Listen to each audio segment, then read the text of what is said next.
On behalf of Siddharth Theosophical Lodge, I welcome you all to the 65th annual day of our lodge. We start our program with universal invocation. Please remain silent and recite.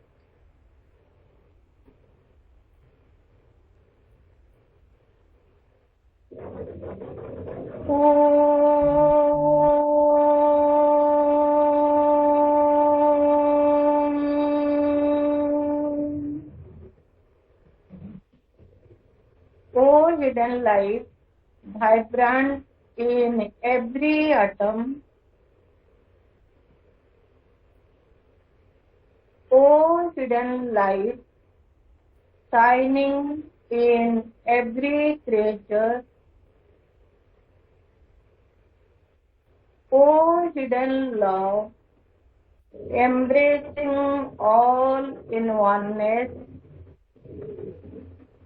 may each who feels himself as one with thee know he is also one with every other. 1 minute silence.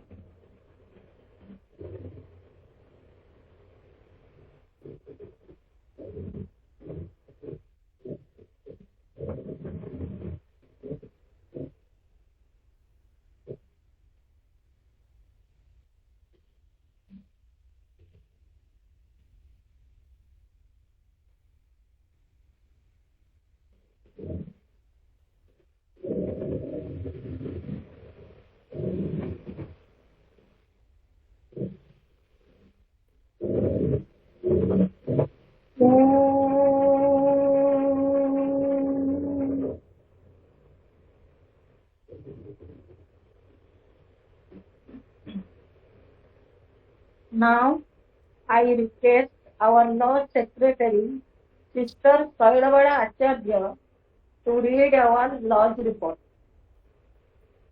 Sister Sailabada Acharya.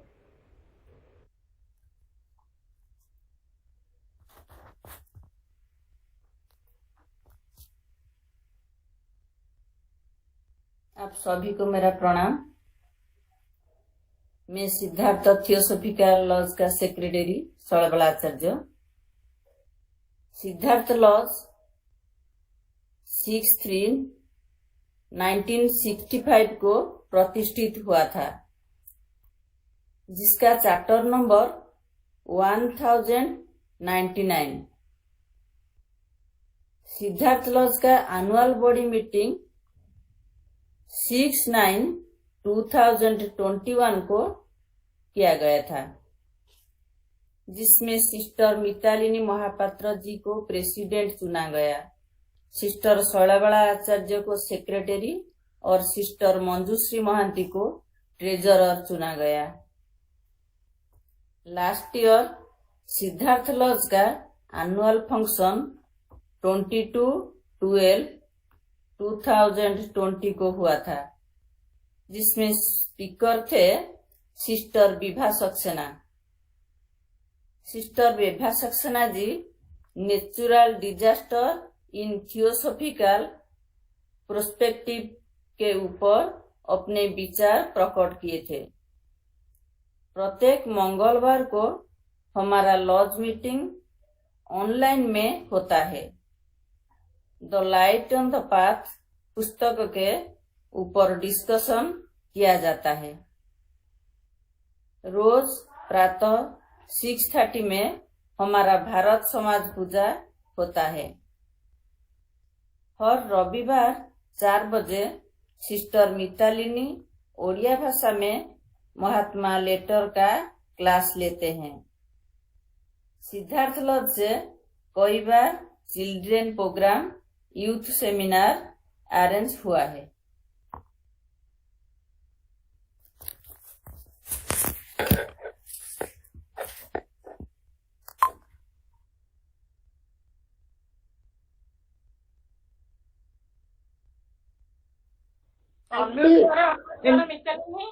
हाँ Sorry. Once again, I welcome you all. Heartily welcome to our speaker, Brother Shikhar Agnihotri, Sister Catalina, and Sister Basumati Agnihotri. We are very grateful to Sister Agnihotri for giving us such a dynamic, energetic, spiritual figure, Brother Agnihotri and Sister Catalina. Both are pillar of our society. We are very grateful to you all. Now, I request our member, Sister Smita Chaudhary, to introduce our today's speaker. Smita Chaudhary.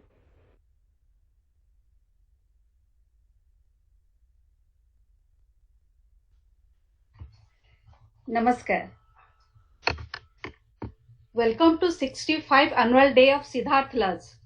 This is the auspicious day for all of us. Today's subject is, I'm just coming to the subject. Today's subject is know thyself. That means knowing ourselves. It means to know first and foremost thing is one's own character, and then you'll be know to others, and you'll know how much aware of all these things, how much knowledge you have of yourself. Socrates, who is an Athenian moral philosopher, according to him, an essential part of knowing yourself must be recognizing the limit of your own wisdom and understanding, knowing what you do genuinely know, and knowing what you have yet to learn. So knowing oneself for Socrates also entails knowing your true nature as an immortal soul. He is describing about the immortal soul. So it's my pleasure to introduce today's speaker. He is a very knowledgeable person as well as very soft-spoken, calm and polite. He is an inspiration for our youth. He is Brother Shikhar Agnihotri. He has done his graduation in nautical science from Mumbai University and joined a shipping company for 10 years. After that, he took the voluntary retirement. His mother, as our President Sister Mitalin told, his mother, Srimati Vasumati Agnihotri, who is a member of Theosophical Society since 1980s, had a very influence on him. And Brother Shikhar, he got to know about the Theosophical Society through his mother only. And he joined the Theosophical Society in 2008. Since then, he is very much active in the society. He is the founder and assistant secretary of Pragya Lodge, Lucknow. He is the founder member and secretary of Maitri Group of TOS, Lucknow. He is the national lecturer of Indian section of last 4 to 5 years, conducting several study camps, seminars, youth camps, public lectures in theosophical subject and holistic health in all over the India. And even since last 2 years, he has become the international speaker too. Many of his articles have been published in various magazines such as The Theosophist, The Indian Theosophist, Wake Up India, and in French and Spanish language also, in their Theosophical magazine. He has also contributed articles for the books of published on mysticism and corona. In this pandemic period, he has started a YouTube channel called Pragya CS Studio in May 2020, along with his wife Catalina, who is also very dedicated to theosophy, to make theosophical teaching accessible to as many as possible. So now it's over to Brother Shikhar.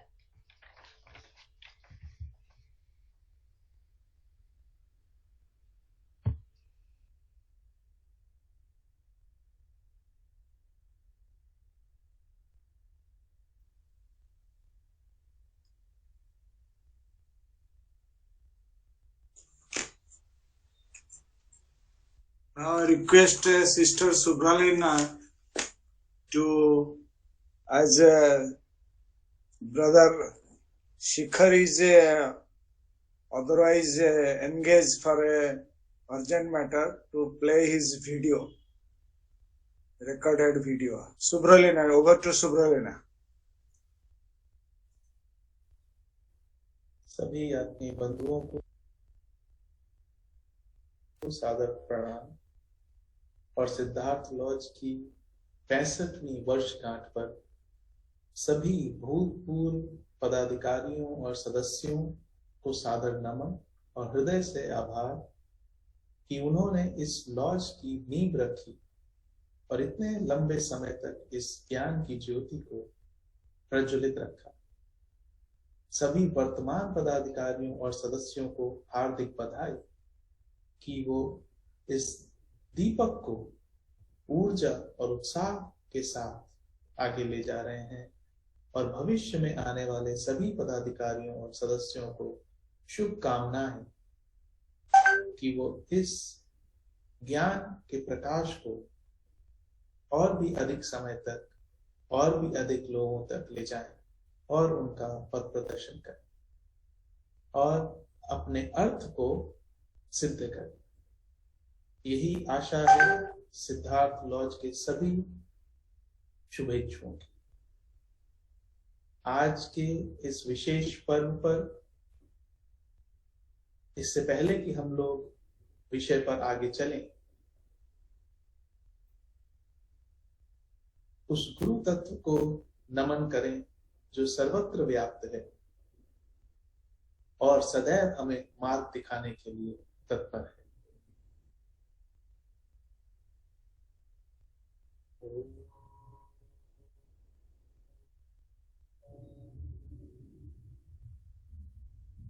गुरु ब्रह्मा गुरु विष्णु गुरुदेवो महेश्वरः गुरु साक्षात् परब्रह्म तस्मै श्री गुरुवे नमः।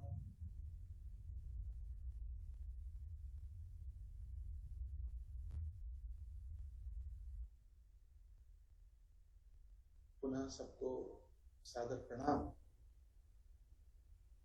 वर्तमान समय में ऐसा समझा जाता है कि नो thyself या स्वयं को जानने का जो विचार है वो प्राचीन ग्रीक में पैदा हुआ, क्योंकि वहां के अपोलो मंदिर में जो कि डेल्फी में है, उसकी जो दीवारें हैं उस पे कुछ कहावतें लिखी गई हैं वहां के पत्थरों पर, जिनमें से एक है नो thyself।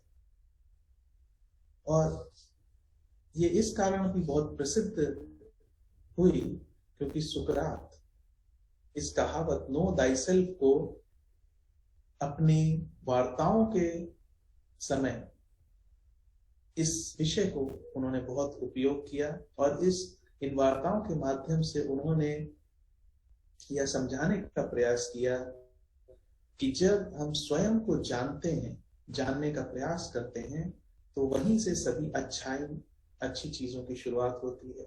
और स्वयं को जब हम नहीं जानते हैं तो वहीं से हमारी अज्ञानता या अविद्या शुरू होती है। लेकिन अगर हम भारतीय स्क्रिप्चर्स में जाएं तो हम पाएंगे कि नो thyself का जो विचार है, जो अप्रोच है, वो लगभग हर पुस्तक में मिलती है। और मेरे ख्याल से यहाँ सभी को बहुत सारी ऐसी उपनिषदिक कहानियों के बारे में पता होगा जो हमें इस दिशा में प्रेरित करती हैं जाने के लिए। उसी में से एक कहानी है श्वेत केतु की, छांदोग्य उपनिषद से, और उसका यहाँ पे मेंशन करना आवश्यक होता है एक बार पुनः उसको याद करने के लिए कि उद्दालक ऋषि जो थे उन्होंने अपने पुत्र को श्वेत केतु को एक दूसरे शिक्षक से शिक्षा ग्रहण करने के लिए भेजा।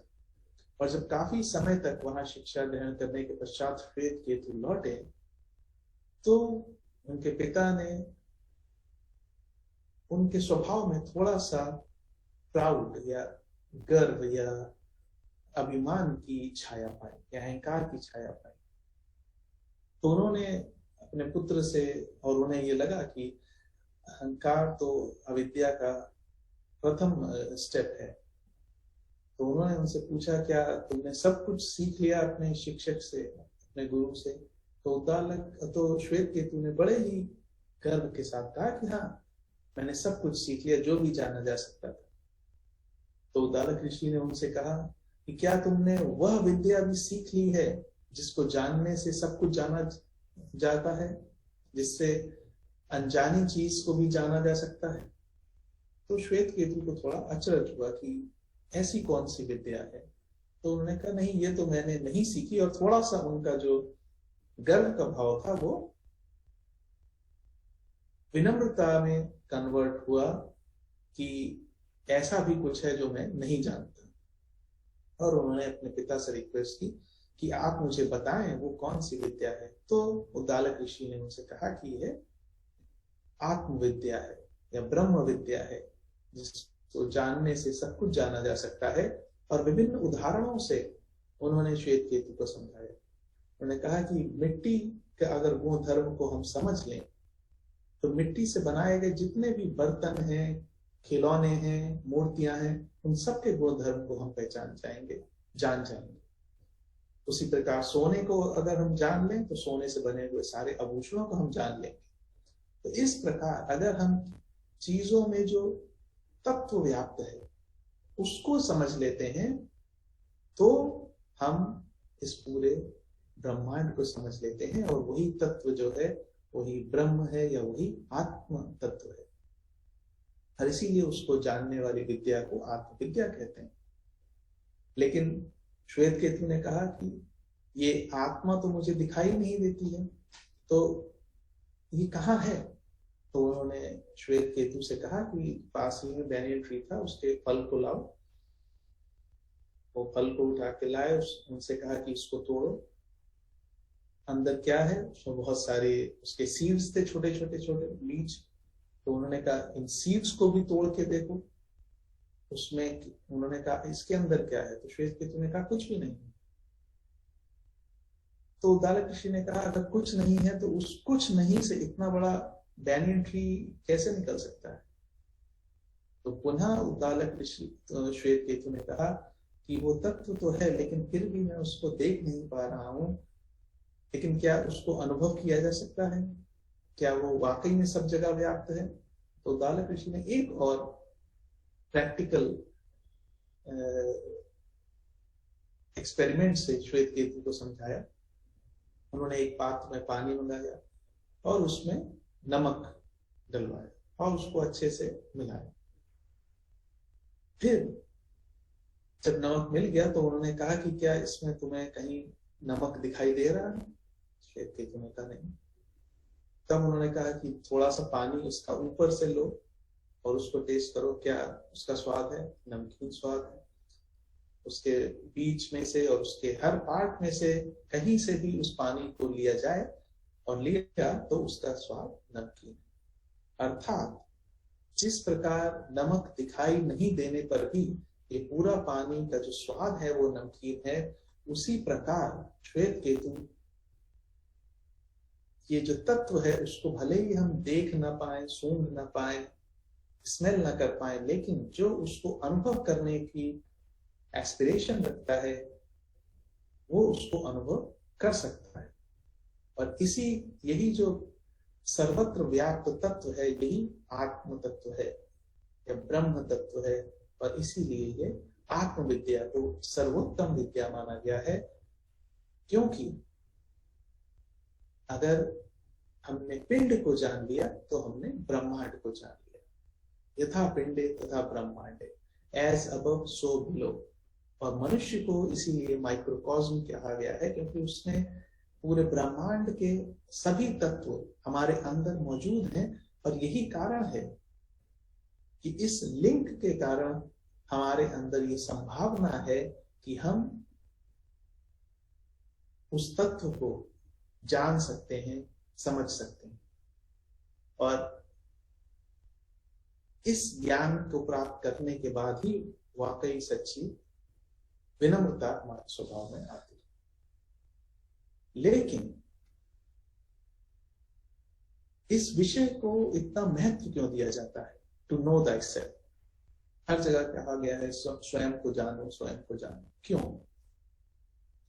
क्योंकि स्वयं को जानने के बाद ही ये संभव हो पाता है कि हम सही दिशा में सही कदम उठाएं। क्योंकि जब तक हमें यही नहीं मालूम है कि हम हैं कौन, अर्थात हमारा जो रेफरेंस पॉइंट है वही स्थिर नहीं है, तो उस डगमगाते हुए रेफरेंस पॉइंट से जो भी हम करेंगे कार्य या जो भी दिशा में हम जाएंगे उसमें स्टेडीनेस नहीं होगी, अर्थात स्थित प्रज्ञता नहीं होगी। वो अपने मार्ग पे कभी भी बहुत ही स्पष्टता से या क्लैरिटी से नहीं चल पाएगा।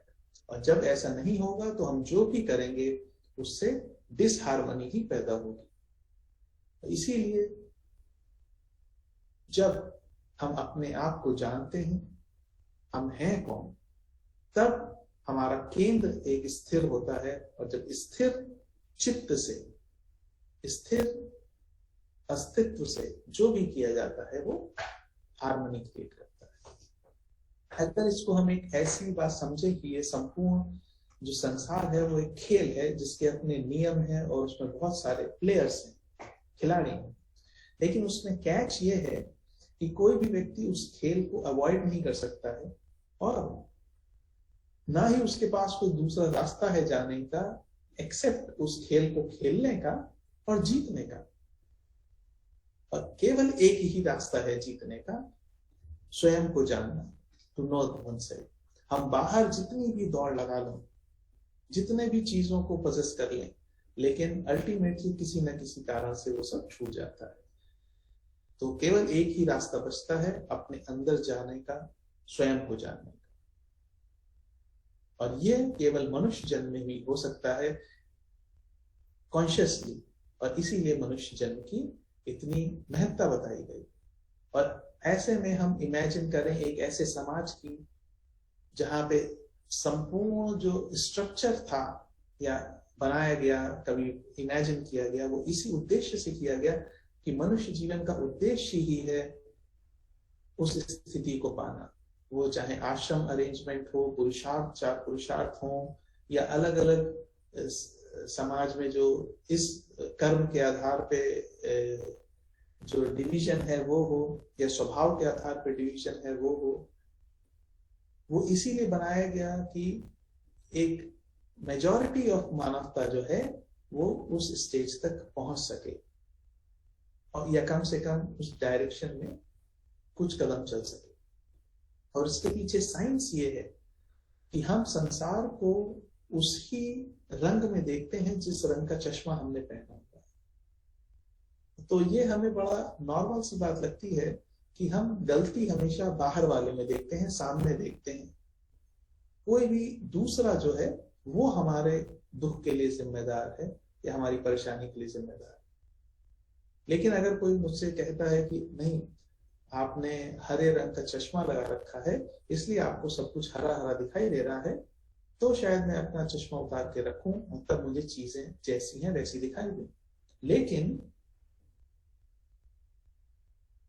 स्वयं को जानने के क्षेत्र में एक समस्या ये आती है कि यहाँ जो चश्मा हमने पहना हुआ है वो कोई फिजिकल ग्लासेस ना होके साइकोलॉजिकल ग्लासेस, हमारे पूर्वाग्रहों के, हमारी विचारधाराओं के, हमारी ओपिनियंस के।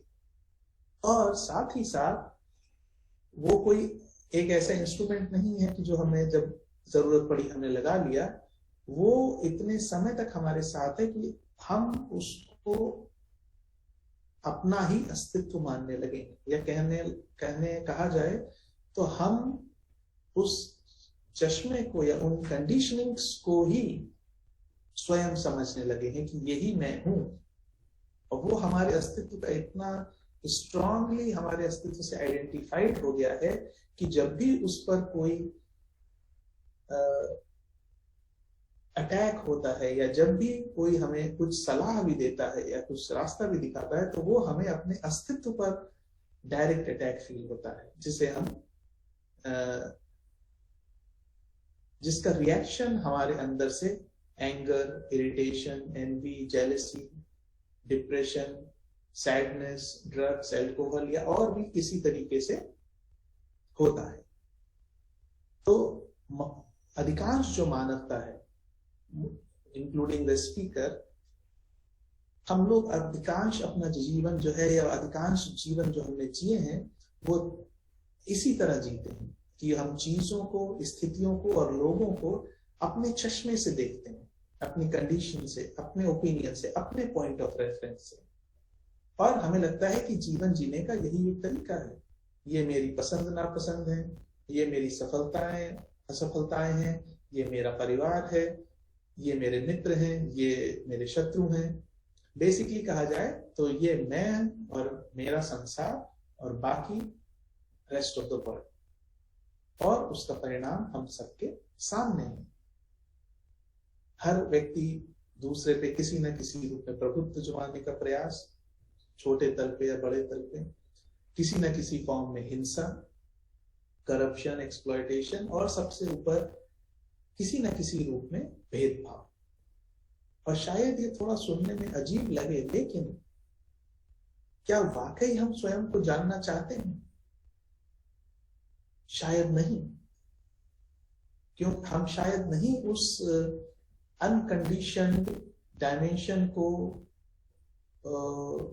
अनुभव करने के लिए तैयार हैं, क्योंकि ये जीवन जिसमें दर्द है, दुख है, सफरिंग है, और कभी कभी सुख के थोड़े से क्षण है, प्रसन्नता है, सक्सेस है, प्रशंसा है, अचीवमेंट्स हैं, ये दोनों मिलके हमें इस जीवन से इतना अटैच रखते हैं कि इसमें हमें रस आता है, और हम इसको बहुत आसानी से जाने देना नहीं चाहते और उसको पकड़ के रखना चाहते हैं इस अंतिम क्षण तक।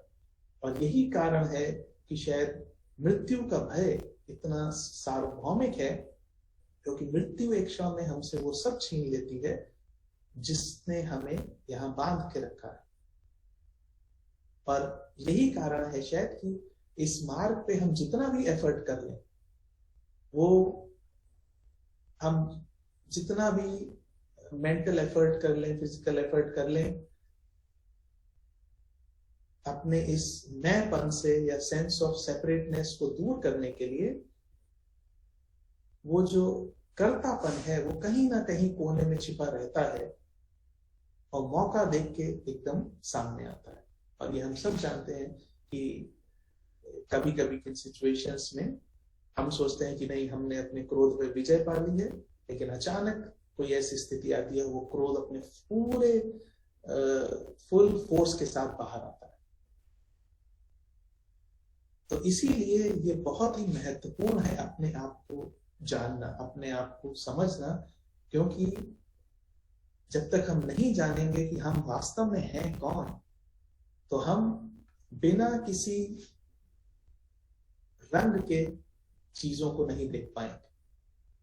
और यही वैराग्य शब्द का एक अर्थ भी है, विरंजन्य, अर्थात बिना किसी रंग के परसीव करना, बिना किसी पूर्वाग्रह या प्रेजुडिस के देखना चीजों को। क्योंकि जो मटेरियलिस्टिक वर्ड है, जो भौतिक अप्रोच है, वो है सब्जेक्ट को टू ऑब्जेक्ट को स्टडी करना, कि जो हमारे सामने है उसको हम ऑब्जर्व करते हैं, जो कि बहुत प्रैक्टिकल लग सकती है। लेकिन जो दूसरी हायर प्रैक्टिकल अप्रोच है या स्पिरिचुअल अप्रोच है, उसमें हम देखते हैं कि सब्जेक्ट कौन है, सब्जेक्ट की स्थिति क्या है, मैं कौन हूं। तो ऐसे में हम क्या करें, कैसे स्वयं को हम जानने का प्रयास करें। तो स्वयं को जानने का हमारे पास क्या टूल है, क्या इंस्ट्रूमेंट है, या कोई भी चीज जानने का हमारे पास क्या इंस्ट्रूमेंट है। हम सब जानते हैं हमारे पास है मन।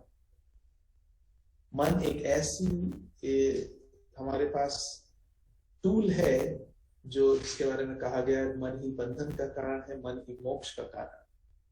तो वो कैसे बंधन और कैसे मोक्ष का कारण है, हम ये इस पे डिपेंड करता है कि हम उस मन की शक्तियों को किस दिशा में लगा रहे हैं। तो इस मन को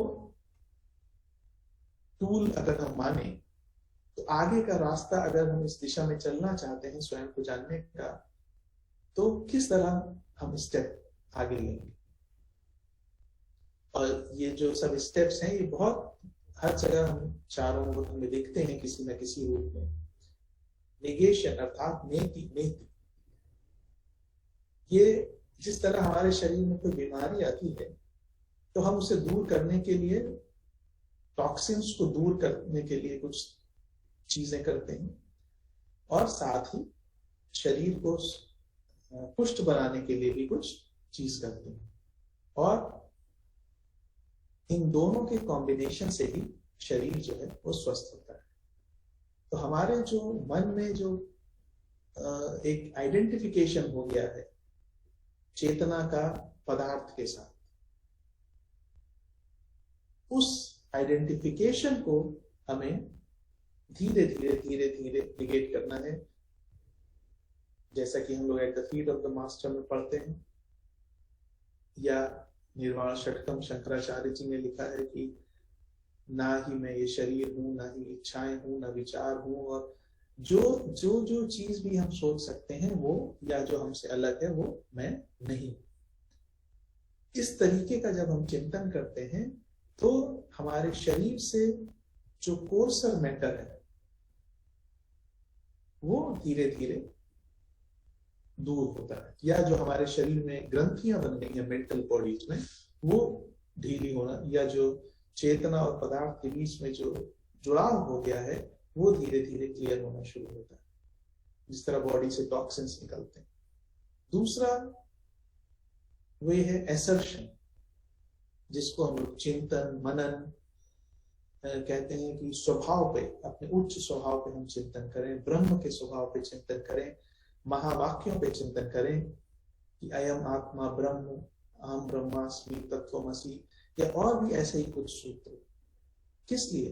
क्योंकि जब हम इस प्रकार का चिंतन कर रहे हैं तो एक्चुअली हम अपने शरीर में फाइनर मेंटल बॉडी में फाइनर मैटर को अट्रैक्ट कर रहे हैं।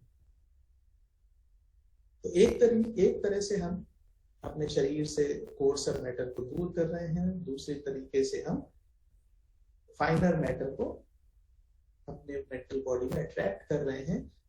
इस तरीके से हम अपनी मेंटल बॉडी को धीरे धीरे प्योरीफाई कर रहे हैं।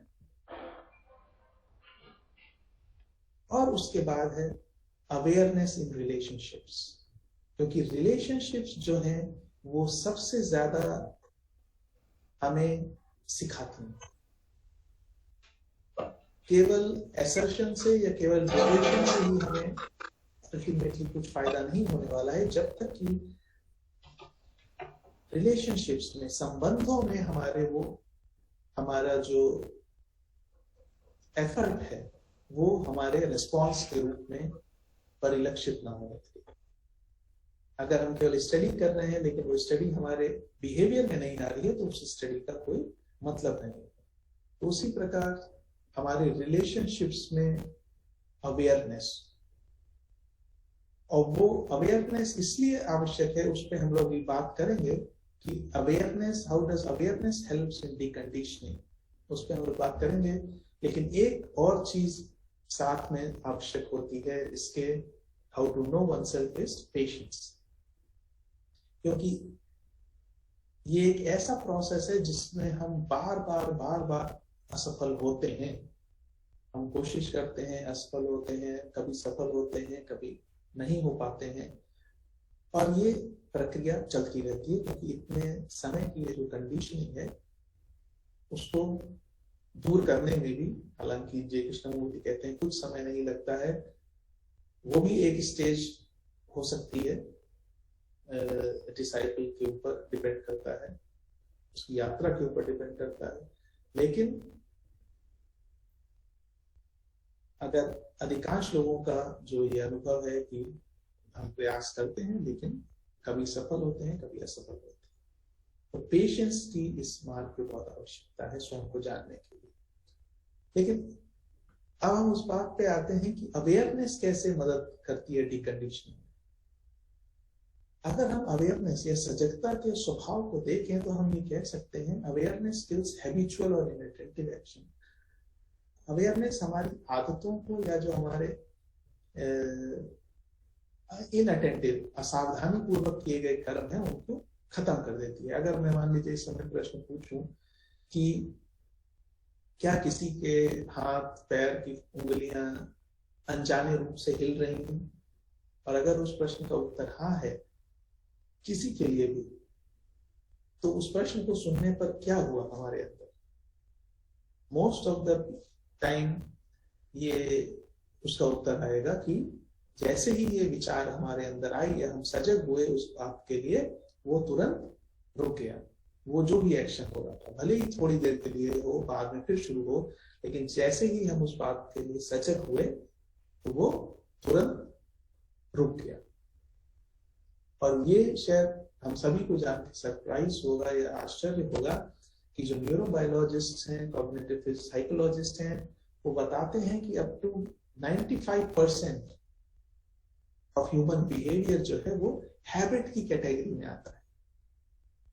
और हम सब लोग पढ़ते हैं कि हमारी फिजिकल बॉडी, हमारी इच्छाएं, हमारे विचार, हमारे इमोशंस, ये सब हमारी आदतों के एक गुलाम है। जिस प्रकार का हम चिंतन करेंगे उसी प्रकार के हम और विचार अट्रैक्ट करेंगे, जिस प्रकार के इमोशंस, डिजायर्स या एक्शंस करेंगे उसी प्रकार के हम उसी दिशा में और चलते चले जाएंगे। और सबसे इम्पोर्टेंट, महत्वपूर्ण, इंटरेस्टिंग और साथ में ही उत्साहवर्धक बात ये भी है, जैसा कि मुझे समझ में आता है, कि जिस सेंस ऑफ सेपरेटनेस या अलगावपन या सेल्फिशनेस के बारे में हम या ईगोइज्म के बारे में हम बात करते हैं, वो भी मूल रूप से केवल एक हैबिट है। वो केवल एक सोचने का तरीका है जो बहुत लंबे समय से सोचे जाने के कारण आज एक इस फॉर्म में हमें लग रहा है कि वो एक स्वयं में एक कोई एक अस्तित्व है। नहीं, वो केवल एक हमारी हैबिट है सोचने की। तो हमारी सजगता की जो ज्वाला है वो उसी तरीके से दूर कर सकती है जैसे हवा का एक तेज झोंका आसमान में छाए हुए बादलों को दूर कर देता है। और जिस तरह हम पढ़ते हैं जो मंत्र SMS, study, meditation, self service, theosophy में, वो इसीलिए हमें दिया गया है। वो त्रिवेणी जो है, वो कर्म, ज्ञान और भक्ति योग हो, स्टडी, मेडिटेशन, सर्विस हो, या इसी तरीके का कोई और कॉम्बिनेशन जो हमारे संपूर्ण लोअर अस्तित्व पे काम करने के लिए। और जब हम ये करते हैं तो होता क्या है, हम संबंधों में जब इस सजगता को अप्लाई करते हैं तो हम अपने पूर्वाग्रहों के प्रति सजग होते हैं, क्योंकि हमें जानना है हम कौन है। ये तो ठीक बात है, हम कहते हैं कि हम उस ब्रह्म के अंश हैं सब, लेकिन हमारा व्यवहार तो बिल्कुल वैसा नहीं है। तो हम वहां से शुरू करें जो हम हैं, जो हमें एटलीस्ट प्रेजेंट में दिख रहा है। हम क्रोधी हैं, हम ग्रीडी हैं, या हम सेल्फिश हैं। तो इन सब के हम प्रति हम अवेयर कब होंगे? जब हमारे सामने सिचुएशंस आएंगी। सिचुएशंस अर्थात रिलेशनशिप्स। तो जब हम इन रिलेशनशिप्स में एक दूसरे के साथ बर्ताव करते हैं, उस समय अगर हम अपने बाहर के साथ साथ अपने अंदर के रिएक्शंस या रिस्पॉन्स के प्रति अवेयर हों, तो हमें पता चलेगा कि कैसे छोटे से छोटा पूर्वाग्रह या बिलीफ जो है वो हमारे एक्शंस को अफेक्ट कर देता है। कैसे हम अलग अलग लोगों से उनके महत्व के कारण अलग अलग बर्ताव करते हैं, या उनसे हमें कितना फायदा होने वाला है इस बात पे डिपेंड होने के कारण। और इस प्रकार हमारा हर एक इंटरैक्शन एक सीखने का मौका बन जाता है। और learning about oneself is the first step towards wisdom. जब हम स्वयं को जानने लगते हैं तो वही प्रज्ञा की तरफ प्रथम कदम। और ऐसी अवस्था में हमारे पारिवारिक जन, हमारे मित्र, शत्रु कोई रह ही नहीं जाते हैं, सभी हमारे शिक्षक बन जाते हैं। जैसा HPB कहती हैं, no one is my enemy, no one is my friend, everyone is alike my teacher. लेकिन एक प्रश्न उठता है और कि हम बात तो कर रहे हैं बहुत अच्छी अच्छी, ये करें वो करें, और बहुत अच्छा थ्योरी के फॉर्म में, लेकिन हमारा दैनिक जीवन जो इतना उथल पुथल से भरा हुआ है, जो एक तूफान की तरह है, जिसमें आजकल के मॉडर्न लाइफस्टाइल में हमें जरा भी सोचने का समय नहीं मिलता है, उस स्टॉर्मी लाइफ में हम कैसे अपने जीवन में इसको लाएं, अप्लाई करें। तो अगर हम सब जो तूफान या जिसे स्टॉर्म या साइक्लोन कहते हैं उससे परिचित हों, तो सभी का ये मानना होगा कि बेस्ट वे तो ये होगा कि हम उस तूफान को अवॉइड कर दें और उसके रास्ते में ना आए, जो कि एक बहुत ही बुद्धिमानी वाला अप्रोच है। लेकिन जीवन में जैसा कि कहा, ये एक खेल है जो उसको हर कोई किसी को खेलना है, कोई इससे बच नहीं सकता। There is no other path to go. उसी प्रकार अगर कोई सब कुछ छोड़ छाड़ के जंगल में भी चला जाए, संन्यास भी ले ले, लेकिन मन तो वहां है, मन वहां अपना संसार बना लेगा, वहां अपना कोई दूसरे लेवल पे वो तूफान या स्टॉर्म क्रिएट कर लेगा। मठों में स्टॉर्म क्रिएट हो जाते हैं, मठों में भी पूरा सब मटीरियलिज्म चलता है। तो there is nowhere to go, wherever we go it is with us. तो what is the other option? तो जो हमने से जो लोग एक तूफान की एनाटॉमी या उसके स्ट्रक्चर को जानते हैं, तो जानते होंगे कि स्टॉर्म, तूफान में एक चीज होती है जिसे कहते हैं आई ऑफ द स्टॉर्म।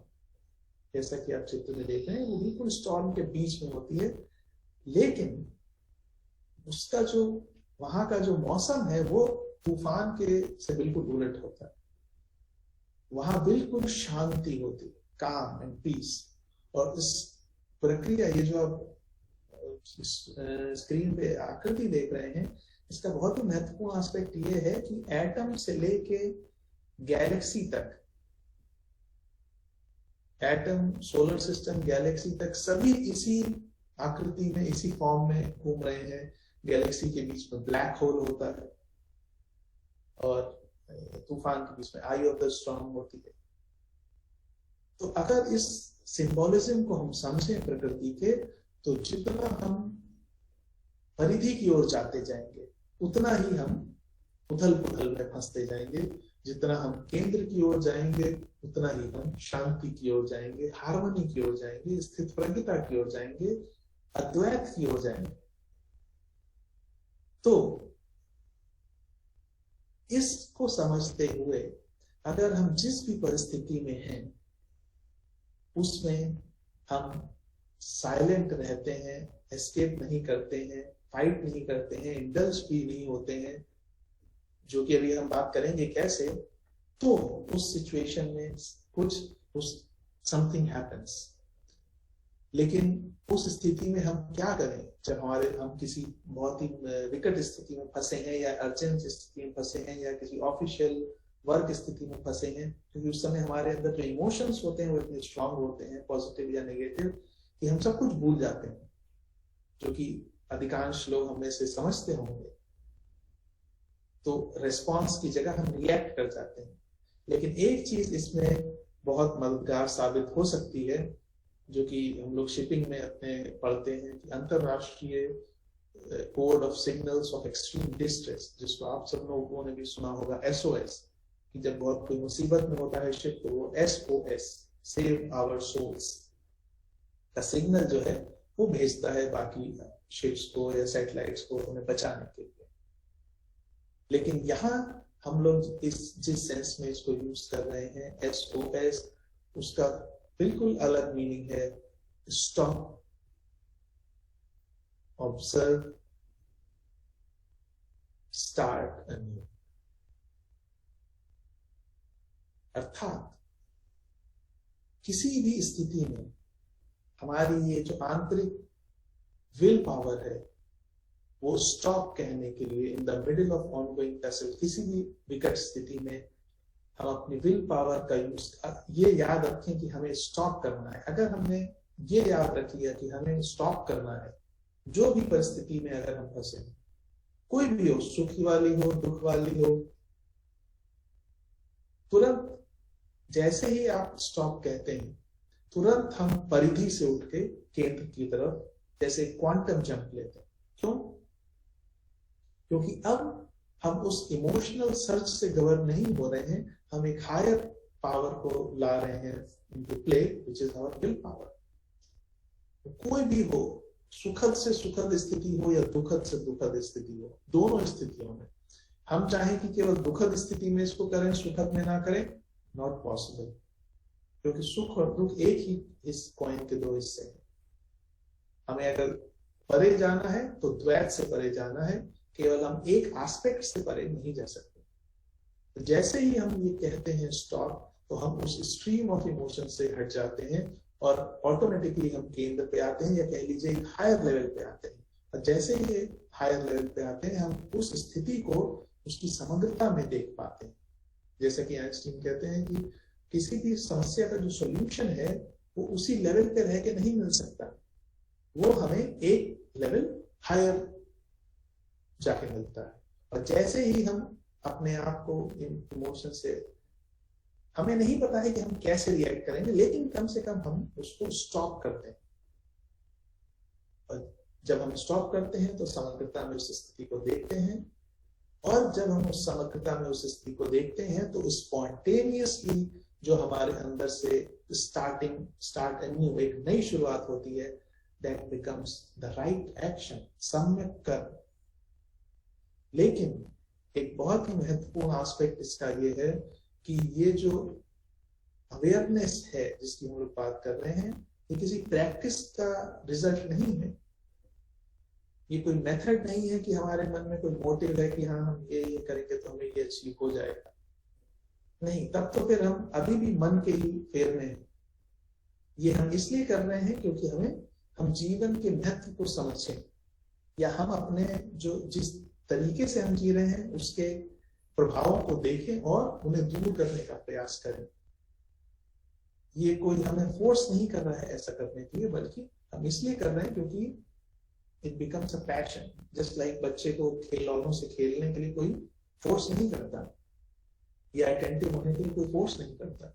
और शायद इसीलिए लाइट ऑन द पाथ में मास्टर्स कहते हैं कि कोई कलाकार जो है वो शायद इस मार्ग पे अधिक आगे हो सकता है किसी साधक से, क्योंकि कलाकार कला के प्रति प्रेम के लिए कार्य कर रहा है, जबकि साधक शायद ये सोच सकता है कि चलो इस जीवन नहीं, लेकिन मुझे कई जन्मों का या मुझे और बड़े जीवन के लिए कुछ चाहिए, तो उसने अपने गोल को थोड़ा बड़ा कर लिया है, लेकिन स्वार्थ वहां भी शामिल है। तो इसलिए अगर कोई जीवन को समग्रता में उसके लिए केयर करता है, केवल मेरी लाइफ, योर लाइफ नहीं, बल्कि सभी की लाइफ, सभी रिलेशनशिप्स के लिए, तो वो नेचुरली उसके अंदर वो एनर्जी आ जाती है अवेयर होने की या कुछ करने की।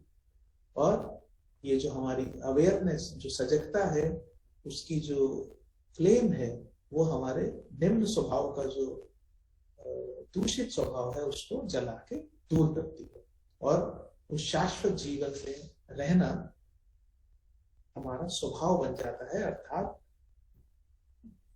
then it brings us to the next part of know thyself, that is be thyself. Know thyself, be thyself means जब हम स्वयं को जान लेते हैं तो हम वही हो जाते हैं। अयम आत्मा ब्रह्म, ब्रह्म को जानने का अर्थ है ब्रह्म ही हो जाना, क्योंकि ब्रह्म को ब्रह्म ही जान सकता है। और शायद इसीलिए जब अंदर सब सफाई हो जाती है, इसीलिए शायद ये कहावत कही गई हो कि cleanliness is next to godliness, क्योंकि हम सब जानते हैं जब कभी हम फिजिकल सफाई भी करते हैं अपने घर में, तो वो जो सब जगह क्लीन होती है, इमीडिएटली जो एनर्जी है वो चेंज होती है हमारे अंदर और बाहर। और जब इमेजिन करें कि जन्मों जन्मों से कैरी की गई जो गंदगी नहीं, बल्कि एक बैगेज जो हम कैरी कर रहे हैं, जो हमने भर रखा है फर्नीचर, मेंटल फर्नीचर अपने मन में, प्रेजुडिसेस, कंडीशनिंग्स, वो जब हम उतार के अलग रखते हैं तो कितना हमें लाइट महसूस होता होगा, और जिसे हम स्वयं समझ रहे थे वो हम नहीं है। तो बेसिकली स्वयं को जानने का अर्थ यही है कि हम जो नहीं है उसको दूर करते जाएं, तो जो हम हैं वो स्वयं ही अपने आप प्रकट हो जाएगा। और अंत में इस वक्तव्य को अंत करने से पहले मैं सभी के साथ अष्टावक्र गीता के कुछ 1-2 श्लोक का अर्थ सबके साथ शेयर करना चाहूंगा, जो कि हम सभी जानते हैं अद्वैत वेदांत की बहुत ही महान पुस्तक है और उसका हर एक सूत्र हमारे अंदर उस सजगता को, स्पार्क को रिकेंडल करता है। You are pure awareness.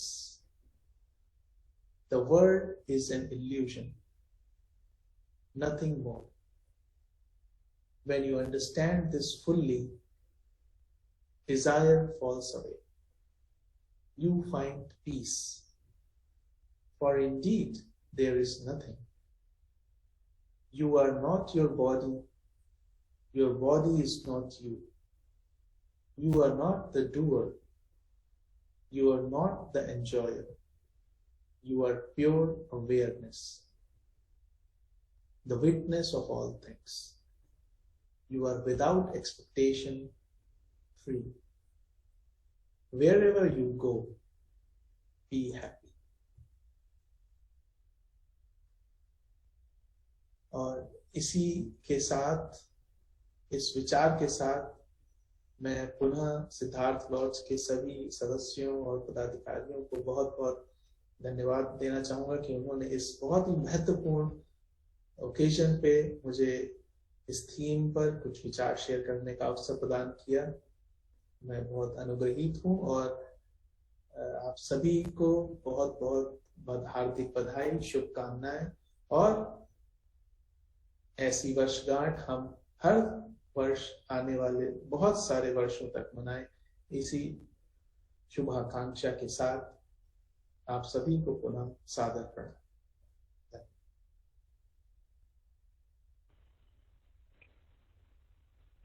Please maintain 1 minute silence, please.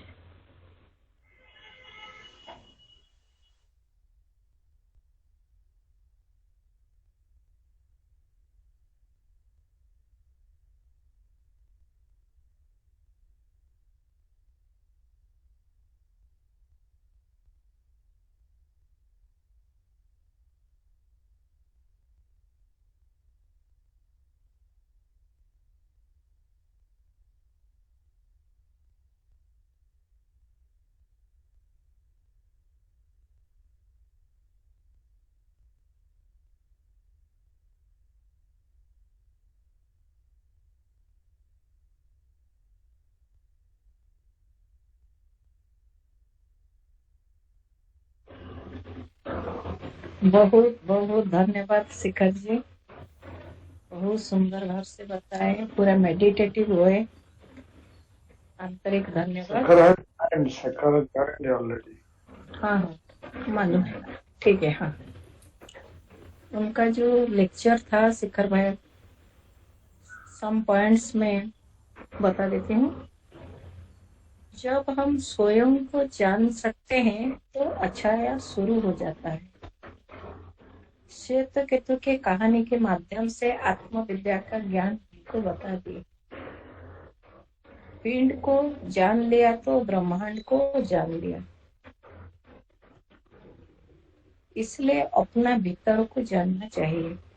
हमको हमारा मन ही भीतर जानने के लिए रुकावट होता है। मन ही केवल बंधन का कारण, वही मन ही बंधन से मुक्त का कारण भी होता है।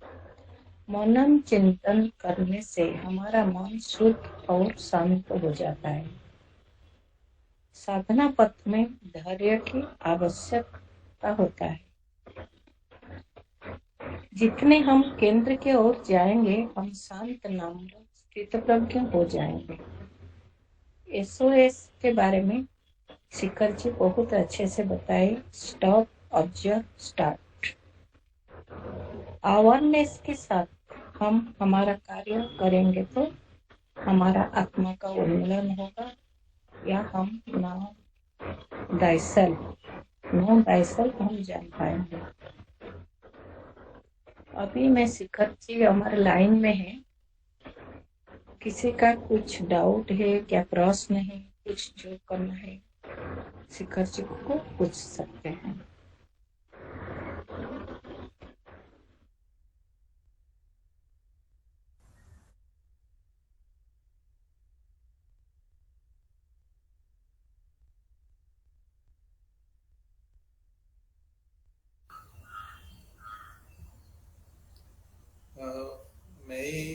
एक्चुअली मैं धन्यवाद देना चाहूंगा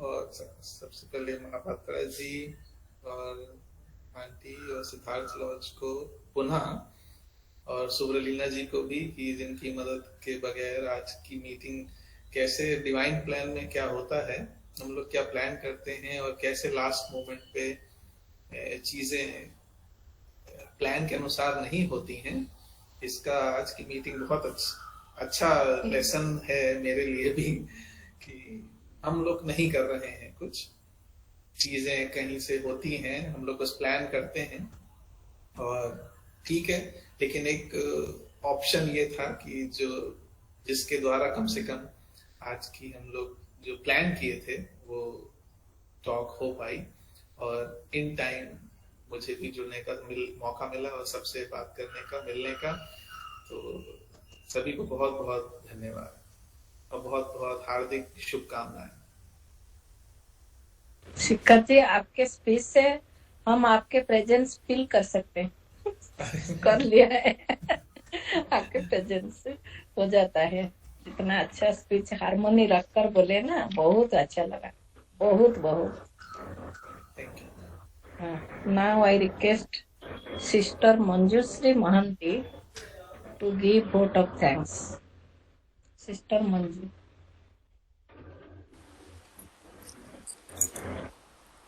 Thank you very much, Brother Shikhar sir, for giving us valuable, beautiful talk on the topic, the know thyself.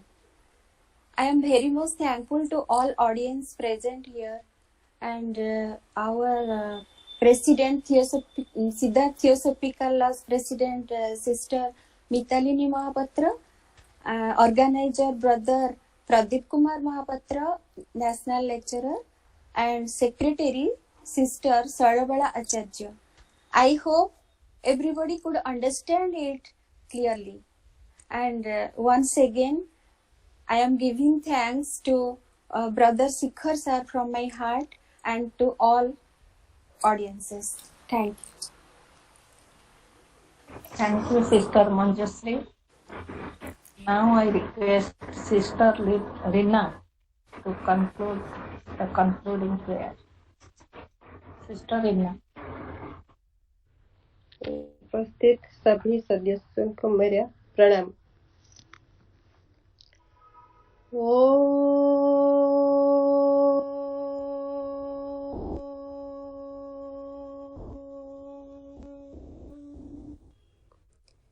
सर्वेषां स्वस्ति भवतु, सर्वेषां शान्ति भवतु, सर्वेषां पूर्णं भवतु, सर्वेषां मङ्गलं भवतु, सर्वे भवन्तु सुखिनः, सर्वे सन्तु निरामया, सर्वे भद्राणि पश्यन्तु, न कश्चित् दुःखभाग् भवेत्। ॐ शान्तिः शान्तिः शान्तिः। Thank you, Shekhar. Very beautiful speech you are giving. Again.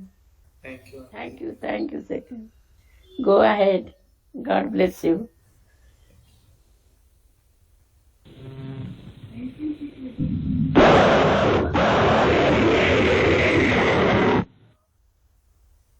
Thank you Ravindra ji, thank you, सबको प्रणाम। सबको बहुत बहुत धन्यवाद कार्यक्रम में योगदान के लिए, बहुत बहुत धन्यवाद। नमस्कार।